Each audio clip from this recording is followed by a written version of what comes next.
네, 주 앞으로 나오신 모든 분들 하나님의 큰 복 풍성하시기를 주의 이름으로 축원합니다. 건강 조심하시고요. 네, 우리 교회 직원들도 많이 걸렸습니다. 네, 우리 옆에 사람이랑 인사하십니다. 지적과 원망 대신에 칭찬과 감사로 하나님의 만복을 향유하세요. 네, 오늘은 몇 주에 걸쳐서 성령에 대해서 우리 공부하겠습니다. 하나님의 가장 큰 선물이라는 제목으로 하나님의 말씀을 듣겠는데, 해당되는 본 말씀은 요한복음 14장 25절에서 31절 말씀입니다. 자, 우리 한 목소리로 읽겠습니다. 내가 아직 너희와 함께 있어서 이 말을 너희에게 하였거니와 보혜사 곧 아버지께서 내 이름으로 보내실 성령 그가 너희에게 모든 것을 가르치시고 내가 너희에게 말한 모든 것을 생각나게 하리라. 평안을 너희에게 끼치노니 곧 나의 평안을 너희에게 주노라. 내가 너희에게 주는 것은 세상이 주는 것과 같지 아니하니라. 너희는 마음에 근심하지도 말고 두려워하지도 말라. 내가 갔다가 너희에게 온다 하는 말을 너희에게 나를 사랑하였더라면 내가 아버지께로 감을 기뻐하였으리라. 아버지는 나보다 크심이라. 이제 일이 일어나기 전에 너희에게 말한 것은 일이 일어날 때 너희로 믿게 하려 함이라. 이후에는 내가 너희와 말을 많이 하지 아니하리니 이 세상의 임금이 오겠음이라. 그러나 그는 내게 관계할 것이 없으니 오직 내가 아버지를 사랑하는 것과 아버지께서 명하신 대로 행하는 것을 세상이 알게 하려 함이로다. 일어나라 여기를 떠나자 하시니라. 아멘. 네, 몇 달 동안 제 뇌리를 떠나지 않는 한 말씀이 있습니다.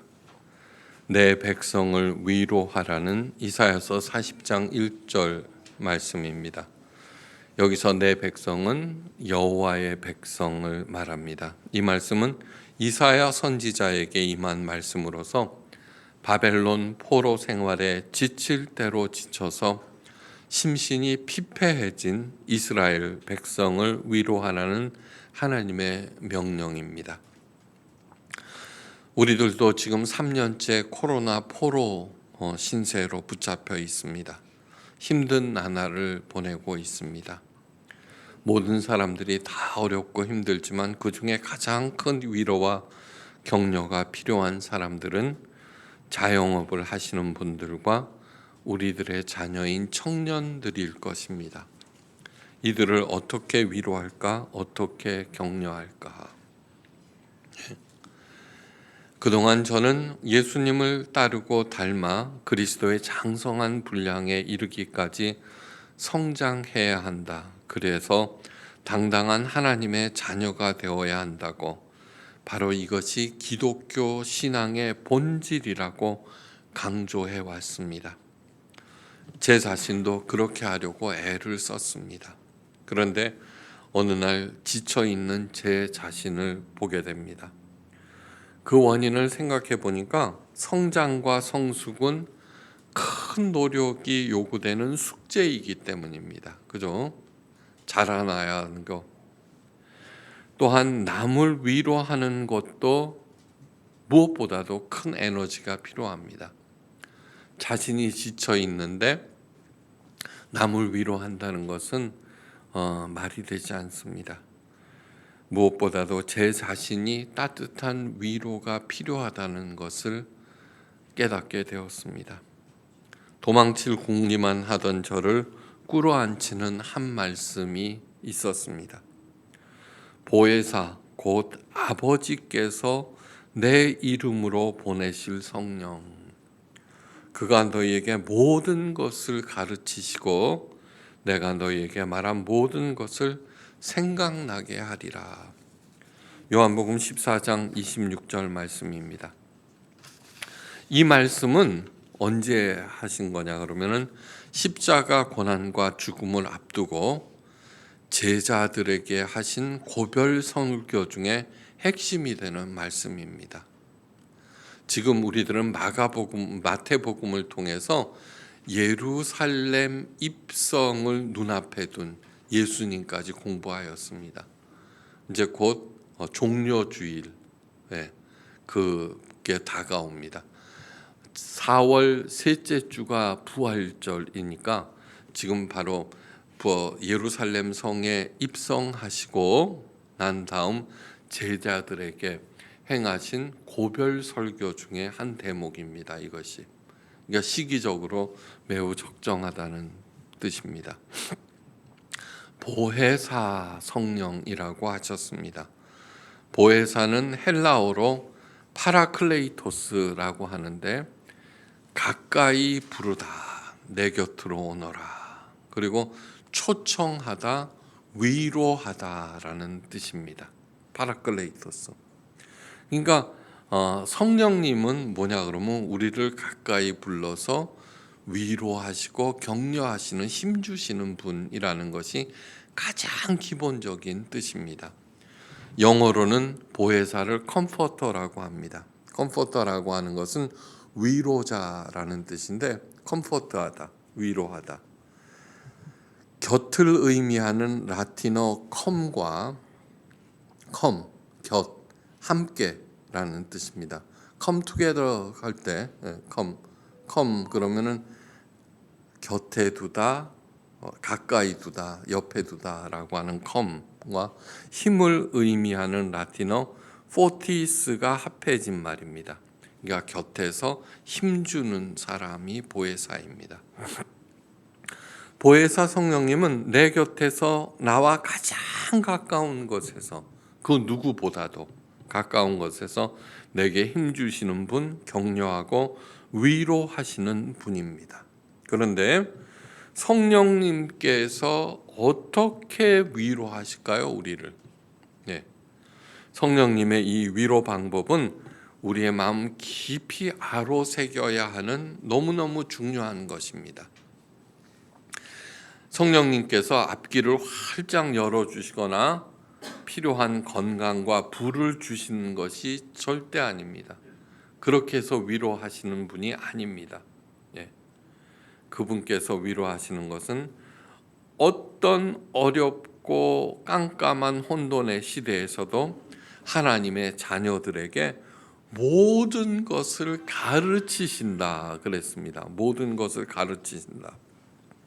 그 가르치시는 방법은 어떤 것이냐 하면은 이렇게 앉아 있거나 또박또박 가르치는 것이 아니라 예수님께서 하신 말씀을 기억나게 하시는 방법으로 우리를 위로해 주십니다. 즉 예수님의 하신 말씀을 우리가 기억해내게 하시고 그리고 그대로 살아내게 하십니다. 그리하면은 아무리 어둡고 슬픈 때라도 위로를 받고 용기를 얻게 되고 다시 시작할 수 있게 된다는 것입니다. 그동안 1년여에 걸쳐서 마태복음을 통해 예수님의 복음을 들었습니다. 이 마태복음을 시작할 때 제가 드린 말씀이 있습니다. 이 엄중한 코로나 팬데믹 시대에 어떻게 해야 될 것인가, 예수님의 가르치심을 통해서 힘을 얻기를 바라서 지혜를 얻고 새 힘을 얻기 위해서 이 마태복음을 시작했거든요. 그것을 기억하시기 바랍니다. 자, 보혜사를 주시겠다는 말씀에 이어서 예수님께서 말씀하십니다. 평안을 너희에게 끼치노니 곧 나의 평안을 너희에게 주노라. 내가 너희에게 주는 것은 세상이 주는 것과 같지 아니하니라. 너희는 마음에 근심하지도 말고 두려워하지도 말라. 자, 지금 제자들은 어떤 상황에 있냐 그러면 제자들의 마음을 크게 낙담시키고 그 가슴을 경악시키는 충격적인 일을 앞두고 있습니다. 예수님의 십자가 고난과 죽음입니다. 이 예수님의 십자가 죽음과 고난은 그동안 행한 모든 것들을 제로 이하로 떨어뜨리는 엄청난 것입니다. 네. 자, 그때 필요한 것이 무엇일까요? 당황하고 놀라고 다 도망가고 낙담하고 하여간 세상에서 일어날 수 있는 모든 나쁜 것들이 예수님의 죽음과 함께 제자들에게 임할 것인데, 그때 예수님께서 하시는 것은 보혜사를 보내시겠다는 것과 그 다음에 마음의 평정을 나눠주겠다는 것입니다.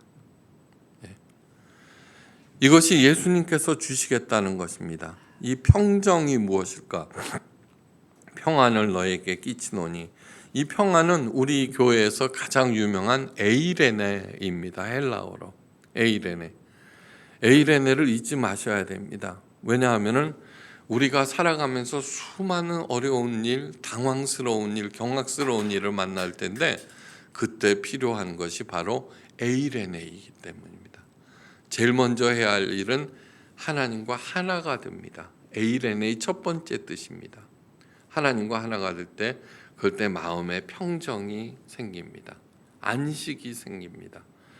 마음만 편하면 뭐해 그러시겠지만 세 번째 중요한 뜻이 번영입니다. 이게 어떠한 경우에도 하나님과 하나가 될 때 평정과 고요와 안식을 누리게 되고, 또 하나님과 함께 그 고통과 위기를 갖다가 지나고 나면은 번영이 이루어진다는 얘기입니다. 모든 것이 한꺼번에 무너지는 사건을 당해도 마음은 고요하고 평안하며 나아가서는 끝내 번영까지도 허락되는 이 복은, 첫째, 하나님께서 보내주시는 성령을 통해서, 둘째, 그 성령님께서 예수님의 가르침을 저절로 생각나게 함으로써 주어진다는 것입니다. 그러므로 어떤 경우에도 요 일만 행하면은 근심하거나 낙담하거나 불안해하지 말라는 예수님의 마지막 당부입니다. 여러분, 제자들에게 있어서 예수님의 고난과 죽음은요, 그거를 옆에서 다 목도해야 되거든요. 끔찍한 일입니다. 지금 우리 코로나하고는 비교조차도 못합니다. 그런데도 보혜사 성령님을 보내주시고 또 평안을 나눠주신다는 이 구절은 위기 때 어느 말씀보다도 필요한 것입니다. 자, 참 위로는 세상이나 사람에게서 나오는 것이 아닙니다. 힘과 사랑의 원천이신 하나님으로부터 오는 것입니다. 성령도 주십니다. 우리 성부 하나님께서 성령도 주십니다. 그 성령을 받으시면 됩니다. 예수님의 가르침도 생각나게 하십니다. 우리 그래서 제가 열심히 가르친 것이죠. 그래서 제가 늘 말씀드리죠. 위기 상황 때, 당황스러울 때 물어야 할 딱 하나의 질문은 예수님이라면 어떻게 하셨을까입니다. 예수님이라면 어떻게 하셨을까? 그러면은 그 질문에 대한 하나님의 답은 즉각적으로 가장 정확하게 옵니다. 금방 생각납니다. 그것이 우리의 판단에 의해서 불합리하게 보일지라도 아니요, 행하시면은 해결됩니다. 제가 자주 말씀드리죠. 뭐라 그래요? 아무리 복잡하고 어려운 상황이라도 그 상황을 정확하게 서술하는 순간 그 상황을 내가 장악할 수 있다. 그런데 사람은요, 정확하게 서술하지 못합니다. 왜냐하면 언제든지 그 이성의 한계가 있고 판단의 오류가 있고 무엇보다도 자기 자신에게 유리하게 판단하기 때문에 정확하게 서술하지 못하고 거기에 당해버립니다. 그 상황을 정확하게 판단하기 위해서는 하나님의 시각, 객관적인 시각, 아무리 복잡한 미로라도 위에서 보면 보이죠, 그죠? 그 시각을 가져야 하는데, 그러한 시각은 누가 주는 것이냐? 성령님께서, 예수님께서 가르치신 그 내용을 통해서. 그렇기 때문에 우리들은 뭐예요? 예수님이라면 어떻게 하셨을까? 한번 생각해 보시기 바랍니다. 예, 그렇게 하고서는 그 해답이 오거들랑 어떤 상황에서 근심하거나 낙담하거나 두려워하거나 불안해해서는 하실 필요가 없습니다. 예. 그래서 저는 성경에 계시된 성령 하나님을 찾아서 여러분들에게 알려드리고 여러분들과 더불어서 하나님의 위로와 격려와 능력을 덧입기로 한 것입니다. 자, 가장 먼저 해야 할 일은 무엇일까요? 가장 먼저 해야 할 일은 성령님의 이름과 호칭들을 살펴보는 것입니다. 우리 삼위일체 하나님께서는 자신의 이름과 호칭들을 통해서 하나님 자신을 우리들에게 계시하셨습니다. 제일 먼저 뭐예요? 모세에게 나타나서 나는 여호와 야훼라 그랬죠. 야훼 하나님이다. 야훼라는 뜻은 스스로 계신 분이다. 예. 그 다음에 여호와 이레, 여호와 라파 수많은 명칭들이 있죠. 치료하시는 하나님, 감찰하시는 하나님. 그렇게 해서 우리 자신에게 하나님은 어떤 존재인지 하나님의 성품과 그 하시는 일들을 드러내 주셨습니다. 그렇게 하신 것은 무엇이냐 그러면은 우리와 깊고도 올바른 깊은 그러한 관계를 맺어서 우리로 하여금 이 땅에서 행복하고 당당하게 살게 하기 위해서입니다. 그런데 하나님의 자녀다운 삶이라고 하는 것은 우리들의 힘이나 능으로는 불가능합니다. 아예 그렇게 하는 것을 포기해 버리십시오. 중지해 버리십시오. 내 힘으로 내 노력으로 그렇게 살려다가는 율법의 사람으로 전락해 버립니다. 비단 바리새인들만 그런 것이 아닙니다. 예수님께서 열어주신 복음의 시대를 처음 살았던 사도 바울도 예외가 아닙니다. 저는 인간 중에 가장 위대한 존재를 꼽으라면은 기꺼이 사도 바울을 택하는데 사도 바울은 진솔하게 자신의 마음을 객관적으로 읽고요.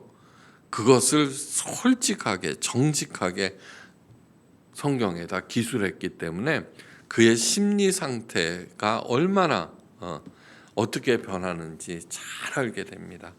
사도 바울이 깜짝 놀랄 만한 말을 합니다.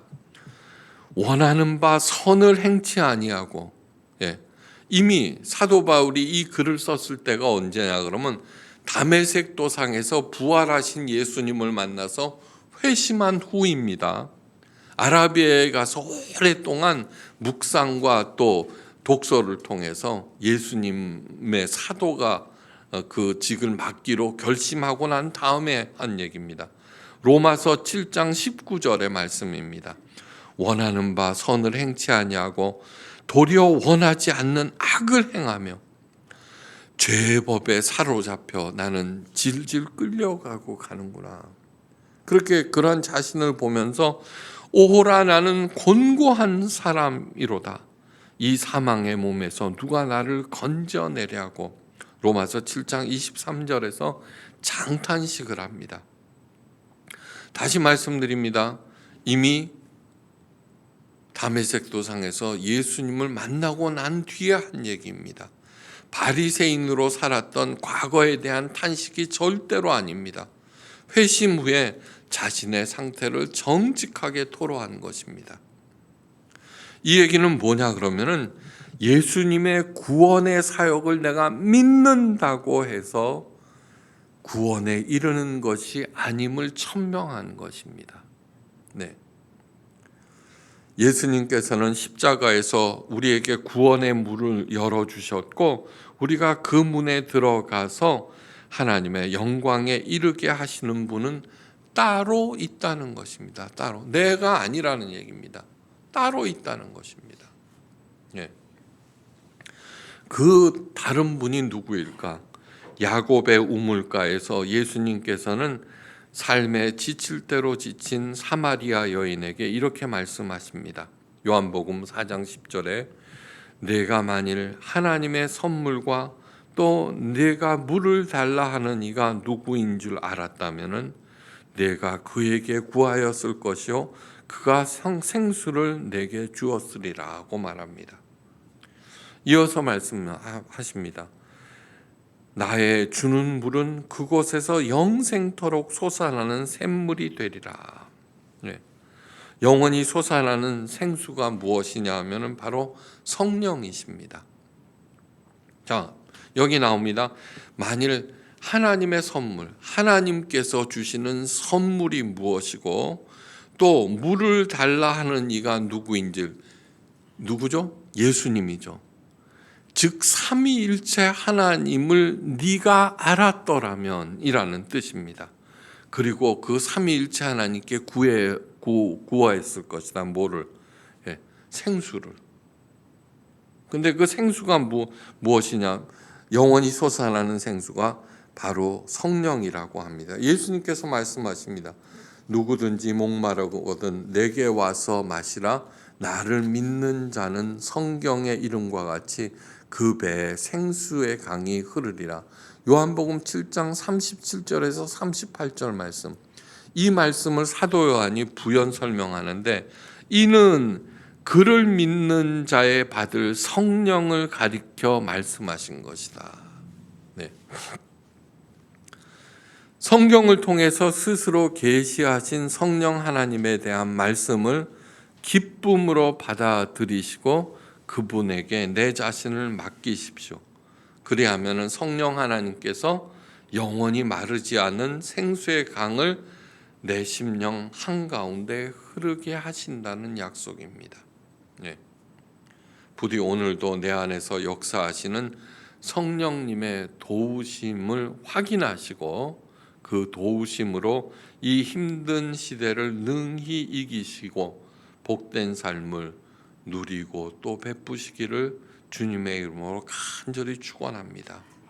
자, 그런데 이것을 말로만 하는 것이 아니라 이제 구체적으로 배워야죠. 우리가 성령의 능력을 발휘하고 계십니까? 위로받고 계십니까? 그렇지 못하죠. 그죠? 그때 그러지만 그렇지 못합니다. 거기에는 이유가 있습니다. 그것은 뭐냐 그러면 성령 하나님에 대한 커다란 오해 때문입니다. 교회의 잘못된 가르침으로 성령에 대해서 얼마나 잘못 가르치는지 모릅니다.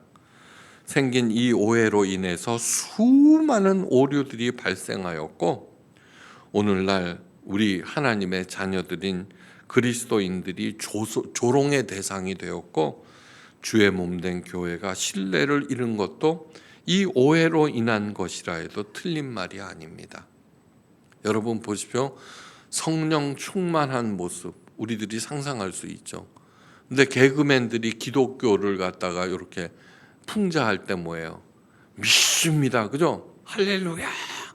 맨 성령 충만함을 받았을 때 그 모습으로 우리를 비웃고 있죠. 그죠? 거기에는 성령에 대한 잘못된 가르침으로 인함입니다. 그것을 교회들이 목사들이 계속 조장했거든요. 그렇게 하는 것이다. 네. 자, 주의 깊게 들으셔야 합니다. 우리가 성령에 대해서 오해하고 있는 것이 무엇이냐 하면은 성령은 하나님으로부터 오는 영적 능력이라고만 생각합니다. 하나님으로부터 오는 영적 능력.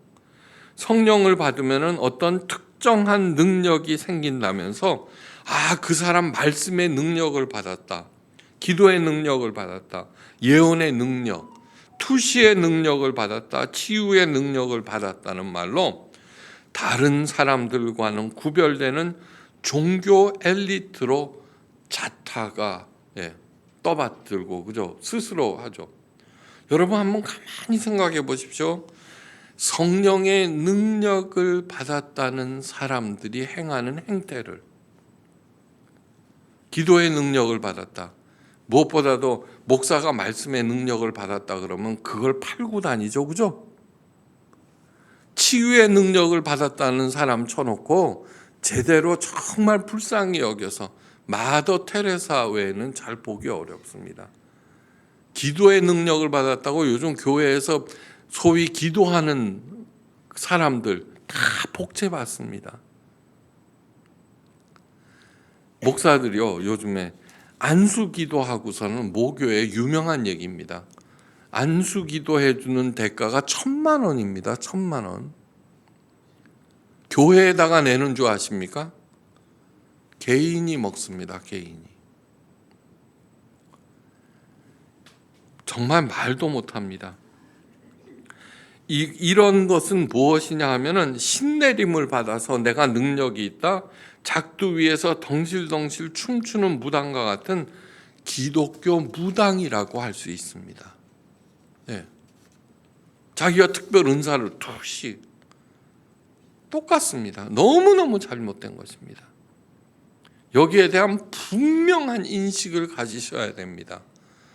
그래야지 내가 받은 그 성령의 도움으로 컴포터로서 있죠, 위로받고 새 힘을 얻을 수가 있습니다. 자, 쉽게 예를 들어봅니다. 전기를 만들어내는 발전소가 있죠. 발전기. 그 발전기가 전기를 생산해냅니다. 여기 있습니다. 사람들이 그 전기를 사용합니다. 좋은 데만 쓰는 것이 아니죠, 그죠? 전기 고문도 하고 사람을 해치는 데 쓰기도 합니다. 예. 자, 성령을 능력이라고 생각하는 것은 발전기는 성부 하나님이고 그로부터 나오는 전기를 성령이라고 생각하는 것과 똑같습니다. 똑같습니다. 자, 이때 전기를 오용하는 것과 같은 동일한 일이 일어납니다. 여러분, 전기를 어떻게 해야 돼요? 내가 사용하고 있습니다. 그죠? 네. 마찬가지로 성령을 하나님께서 만드신 전기라고 생각하면 내가 만들지는 않았지만 내가 사용한다는 얘기입니다. 예. 성령을 받은 사람들이 자신을 특별한 사람이라고 자처하면서 그 능력을 다른 사람들을 돌보고 살리고 그런 데 쓰지 아니하고 오용하죠. 그죠? 남용하죠. 나는 특별한 사람이야. 자기를 높이죠. 군림하기도 하고 미혹하고 휘두르는 데 쓰기도 합니다. 그런 사람들이 굉장히 많습니다. 굉장히 많습니다. 제가 그런 교회에서 부목사로서 일해봤는데, 예, 정말 성령 받았다, 방언 하나 터졌다 하면 목에 힘 주는데요. 아유. 자, 성부 하나님이 발전기라면은 성령 하나님도 발전기입니다. 예? 전기가 아닙니다. 그 자체가. 그래서 성령께서 근심하기도 하시고 탄식하고 떠나기도 하십니다. 이것은 뭐냐 하면 성령 하나님도 인격체라는 뜻입니다. 성부, 성자, 성령 하나님은 모두 다 새 위격으로서 서로 도우며 활동하시는 한 분입니다. 예. 굉장히 어려운 개념일지 몰라도요, 그건 뭐냐 그러면은 절대로 있죠, 성부 하나님, 성령 하나님, 성자 예수님, 이것이 하나님의 그게 아니라는 뜻입니다. 하위 조직이 아니라는 뜻입니다. 그렇게 생각하는 순간 뭐예요? 이만희나 문선명의 잘못은 뭐냐 그러면 성자 예수님 치워버리고 지가 있다는 얘기입니다.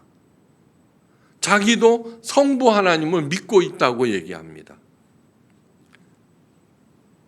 성부, 성자, 성령, 이것은 같은 위격이다 라고 하는 것을 아셔야 됩니다. 성령, 거룩한 영이심으로 성부 하나님께 속한 영으로 우리들에게 나눠주시는 특정한 영적 능력이라고 착각해서는 절대로 안 됩니다. 성령은 하나님의 한 부분이 아니라 하나님 자체이십니다. 이것은 뭐냐 그러면 예컨대 결혼의 최대 선물은 무엇입니까? 그 사람의 재산, 지위, 외모, 능력이 아니라 사랑하는 사람 그 자체죠. 그죠?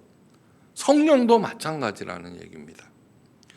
성령을 부어주셨다는 말을 많이 성경에 나오는데 이것은 뭐냐 그러면은 우리 인간 언어의 한계 때문입니다. 한계 때문입니다. 예. 이 성령을 부어주셨다는 말은 성령께서 임하셨다라는 뜻입니다. 이게 부어주셨다 그러면 그 수동태가 되잖아요. 그죠? 임하신 것은 뭐예요? 능동태죠. 그죠? 무슨 뜻인지 알겠죠? 성령을 부어주셨다 하면 성령이 무슨 주전자에서 나오는 물처럼 그렇게 느껴지는데 아니요. 성령께서 임하셨다라는 말에 의미한다는 것을 명심하시기 바랍니다. 오순절 성령께서 마가 다락방에 임하셨습니다. 베드로가 요엘 선지자의 말을 인용해서 말합니다. 말세에 내가 내 영을 모든 육체에게 부어주리니 수동태로 나오죠. 너희 자녀들은 예언할 것이요 너희 늙은이들은 꿈을 꾸리라. 여기서 특정한 사람을 얘기하지 않습니다. 이 말씀 중에 부어준다는 표현은 무엇이냐 하면은 첫째, 하나님 자신이 우리 가운데 거하신다는 뜻이고, 둘째, 비가 오면은 모든 사람들이 비를 맞습니다. 악한 사람이든 선한 사람이든, 그것처럼 모든 사람들에게 하나님 자신을 내어 주신다는 뜻입니다. 구약 시대에는 성막과 성전에 하나님께서 거하셨습니다.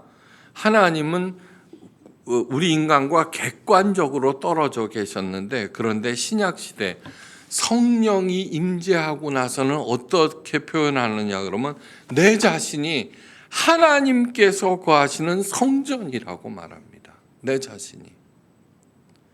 성령은 절대로 성부 하나님의 종속 개념이 아니라 성령께서 내 가운데 거하시면은 하나님께서 내 안에 거하신다라는 것이 돼. 근데 여러분, 이보다 더 큰 기적은 있을 수가 없습니다. 있을 수가 없습니다. 죽어도 상관없습니다.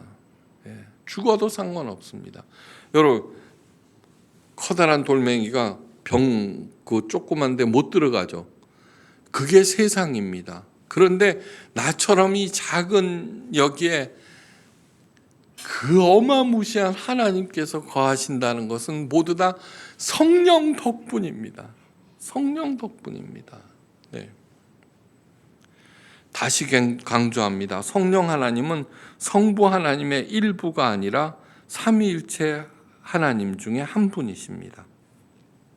성부 하나님 여호와는 인격체이십니다. 인격이라고 하는 것은 지정의를 갖추고 생각하고 느끼고 행동하는 존재를 인격체입니다.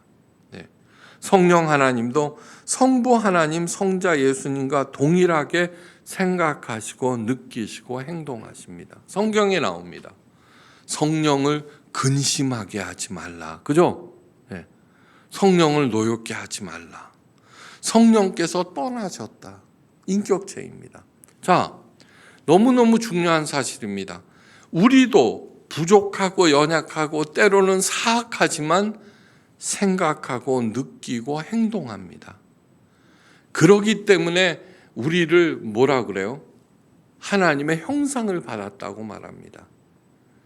하나님은 완벽한 인격체이십니다. 그러니까 우리와 교통하시고 그 교통을 통해서 우리가 그리스도의 장성한 분량에 이르기까지 자라납니다. 여러분, 아기들 있죠? 사랑하면은 절대 무시하지 않습니다. 그죠?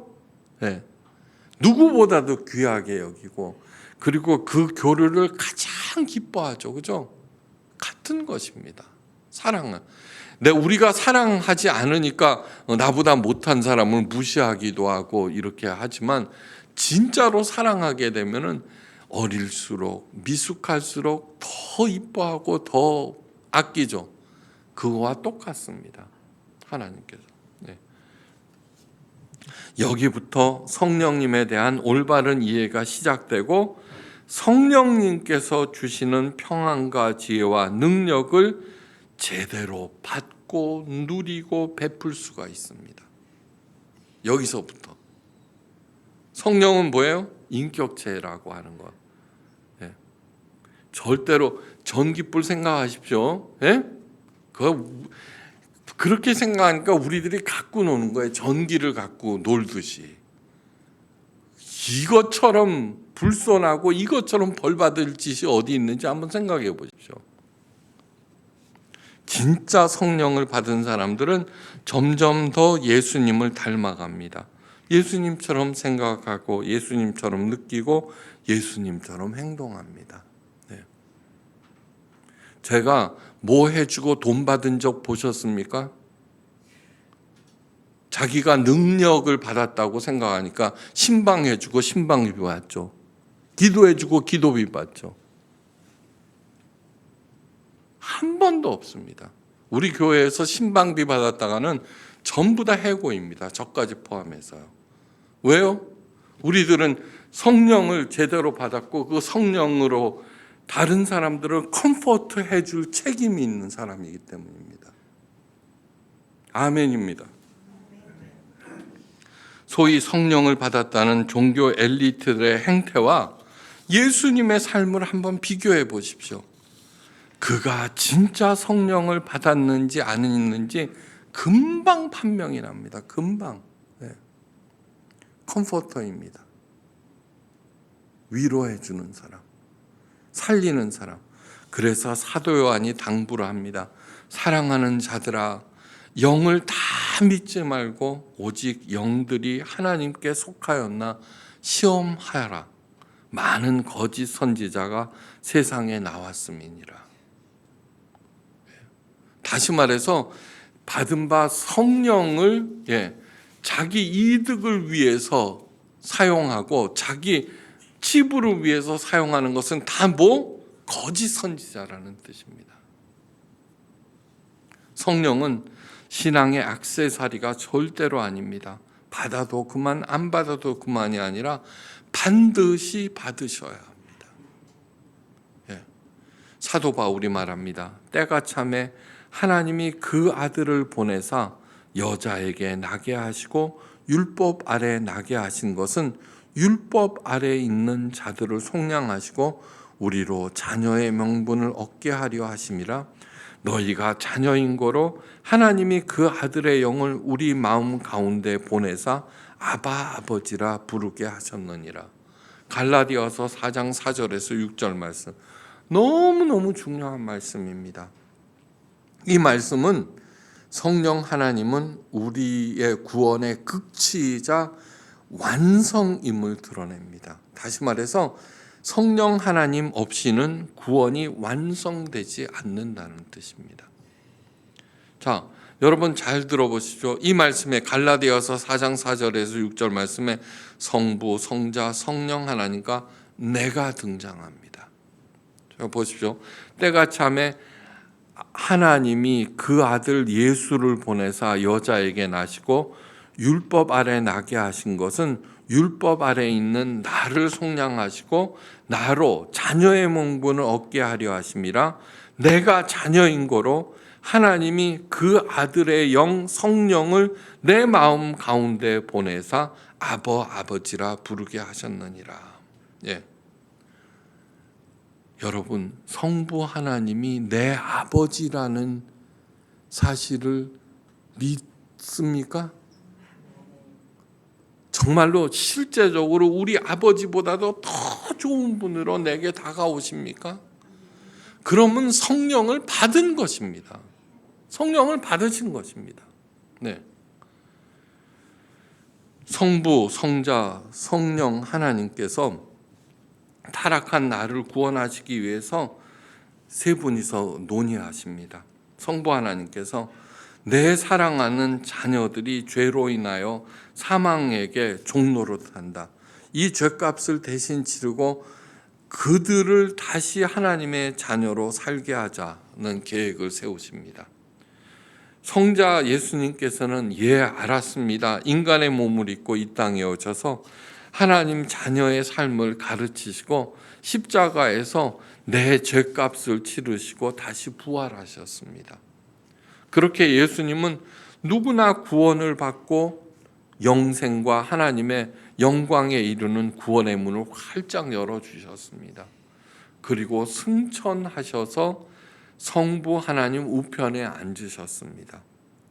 이어서 성령 하나님께서 이 땅에 오셨습니다. 오순절날 하나님의 자녀들이 이 예수님의 가르침대로 살아서 자유와 구원과 자유와 평화와 풍요를 누리고 마침내 하나님의 영광에 이르도록 도와주시고 인도하시고 공급해 주십니다. 성부 하나님의 영원한 선택과 성자 예수님의 구속의 속죄와 성령 하나님의 성화 사역 없이는 그 누구도 구원에 이룰 수 없습니다. 이 세 사역은 모두 다 똑같이 우리 구원에 필수적이고 또한 충분합니다. 하나도 빠뜨려서는 안 되고 동시에 신천지의 이만희나 통일교의 문선명과 같은 다른 사람들의 사역은 절대적으로 필요 없습니다. 영적 의존증에서 벗어나시기 바랍니다. 저는 목사로서 여러분들의 제사장이라고 생각 안 하고 영적 교사라고 생각합니다. 정확하게 가르쳐서 여러분들이 가셔야 합니다. 아무리 좋은 학교에 입학해도 지가 공부 안 하면 안 되죠, 그죠? 마찬가지로 저는 목사로서 열심히 성경에 대해서 정확하게 가르치시고 여러분들이 그것을 받아들여서 아멘으로 화답하면서 성경의 가르침대로 이렇게 살아가기를 언제든지 원합니다. 그러니까 굴림한 적이 없습니다. 그러므로 성령은 하나님의 자녀들은 반드시 받아야 하고 구하면 반드시 주신다고 약속하셨습니다. 성령을 받는다는 것은 방언과 같은 특정한 체험을 해야 한다는 것이 절대로 아닙니다. 내가 성령을 받았는지 여부를 확인하는 방법을 가장 정확한 방법을 이제 가르쳐 드립니다. 스스로에게 물어보십시오. 첫 번째, 성부 하나님, 여호와 하나님은 나의 아버지이신가? 한번 물어보십시오. 그럴 리가 있어? 그런 것도 같고 아닌 것도 같고. 한번 물어보셔야 합니다.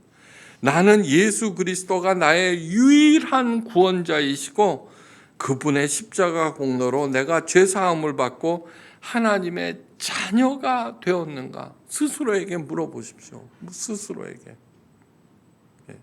지금 현재 상태가 어떤지 전혀 중요하지 않습니다. 아무리 무력하고 허점이 많고 죄 가운데 놓여 있다고 하더라도 그럼에도 불구하고 그래, 나는 하나님의 자녀야. 그분은 내 아버지야. 예수님은 내 구원자이고 내 형이야, 내 오빠야 라고 대답하는 사람은 이미 성령을 받은 것입니다. 여러분, 걔 누구야? 예수님의 십자가 옆에 달린 강도. 당신의 나라에 임할 때 저를 기억하소서. 그러자 그게 누가 가르쳐 준 거예요? 성령이 가르쳐 주신 거예요. 그 마음에. 예수님의 하신 그 행동을 통해서. 다른 사람은 뭐야? 야, 네가 그리스도냐? 우리들을 구해봐라. 이렇게 얘기하는 것은 자기 생각이고. 근데 그렇게 기억하소서 할 때 가장 먼저 예수님과 천국 입성하게 되잖아요. 사도 바울이 말합니다. 너희가 자녀이므로 하나님이 그 아들의 영을 우리 마음 가운데 보내사 아버지라 부르게 하셨느니라. 그러므로 내가 이후로는 종이 아니요 자녀이니 자녀이면 하나님으로 말미암아 유업을 받을 자니라. 우리도 아버지가 부자면 어떻게 돼요? 그 유산을 받지요, 그죠? 여호와 하나님이 내 아버지인데 여러분 걱정하지 마세요. 제가 너무 그 얘기 자주 해서 죄송해요. 그렇지만 이거를 정확하게 알게요. 40살 때 한국에서 불러서 강남의 대형교회 부목사가 되었는데 4개월 만에 그만두라는 거예요. 그때 제가 왜요? 예, 알았습니다 그랬어요. 왠 줄 아세요? 하나님께서 문을 닫으실 때 반드시 다른 문을 더 넓게 열어주신다는 것을 제가 알고 있었기 때문이에요. 그 체험을 하셔야 돼요. 그 양반이 공급하신다라고 하는 것을, 인도하시고 공급하신다는 것을 저는 믿고 있어요. 왠 줄 아세요? 그렇게 해봤더니 그렇게 됐거든요. 그러니까 걱정을 안 하는 거예요. 근데 언제나 지 안전과 그것만 구하면서, 그러니까 조금만 불편하면 아우성치고 끌탕하고 주저앉고, 예? 다 죽었다고 그러고.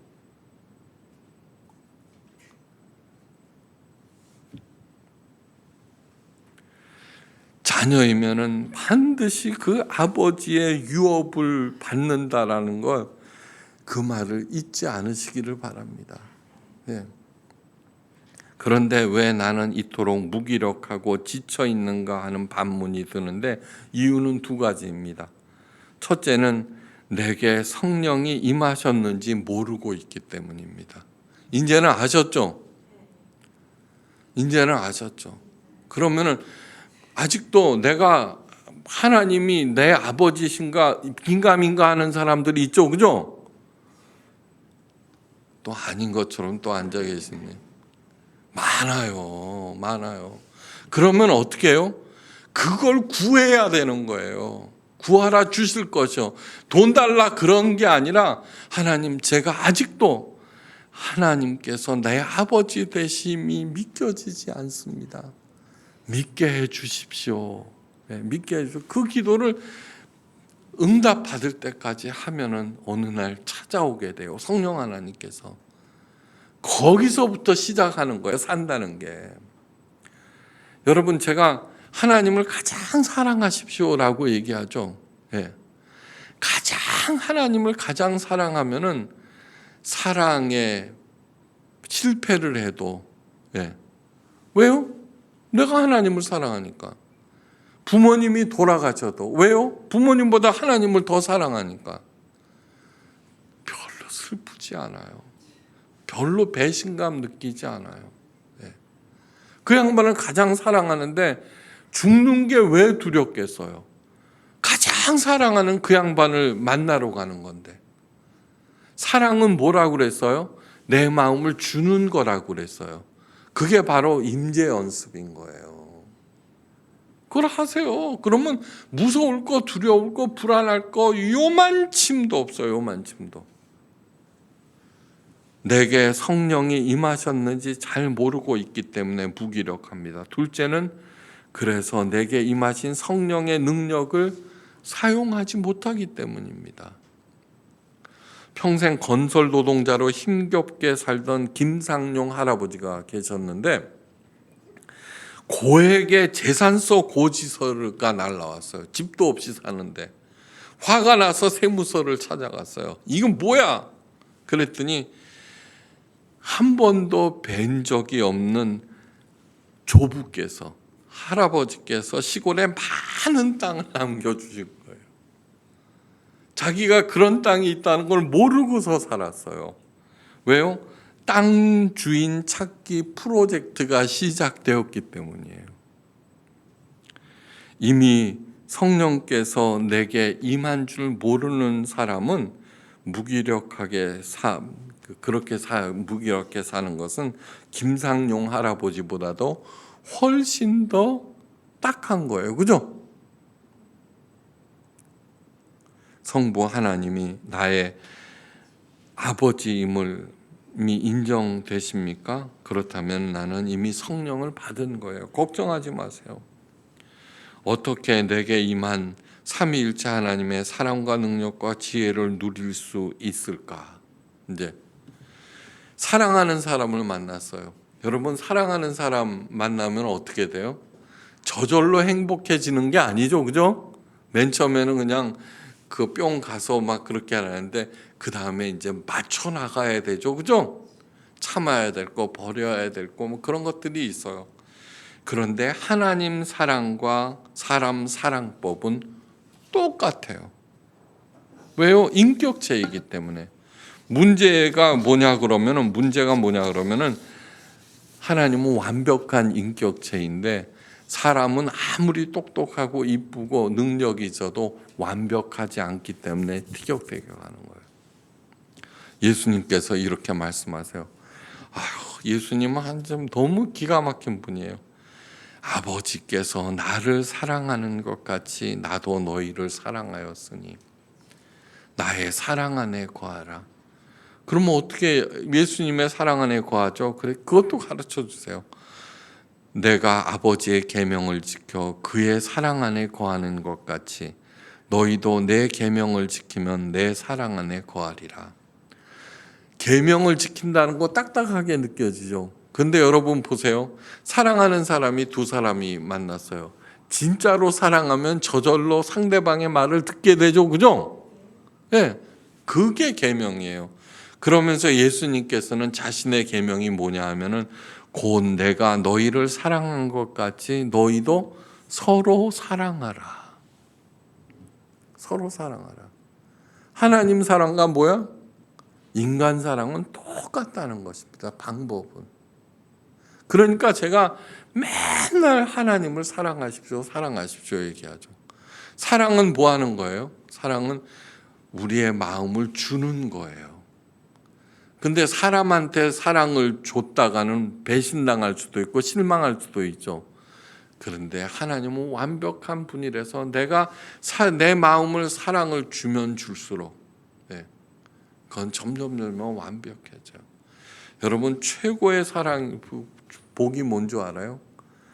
그 거룩한 성삼위 우리 하나님께서 이 먼지만도 못한 나에게 자기 자신을 사랑의 대상으로 내어주셨다는 거예요. 이 못난, 이 더러운, 이 꼬질꼬질한 나에게 최고의 잘생긴 또는 미녀가 나타나서 능력까지 있고 부자인데다가 당신의 사랑을 좀 나눠주세요 하는 거야. 너무 대단해서 말이 안 나와요. 네. 사랑하는 사람이 원하는 것을 하려고 애를 씁니다. 물론 서로 부딪히고 갈등하고 싸우기도 합니다.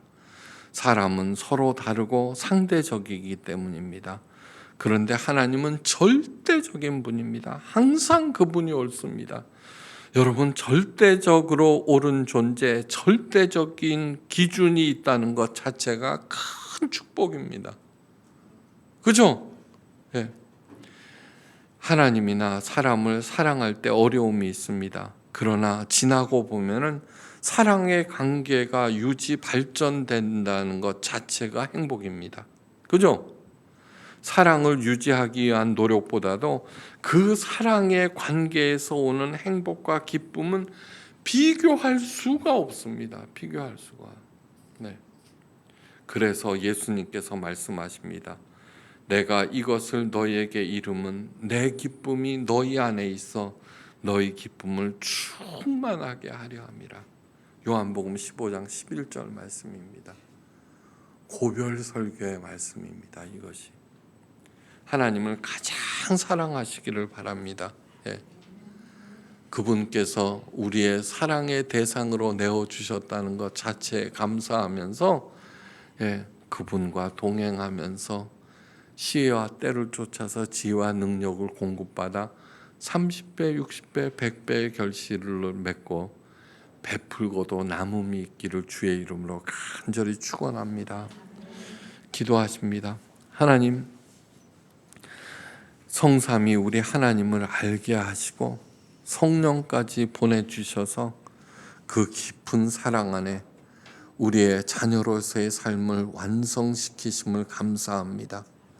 이제는 언제나 성령님의 도우심을 받아서 차근차근 어두움을 헤치고 나아갈 때 우리 주위를 밝게 하는 내가 하나님의 빛이 되게 하시고 30배, 60배, 100배의 결실을 맺어서 불쌍한 사람들을 돕고 살리고 나눠주는 하나님의 위대한 종들이 되게 하옵소서.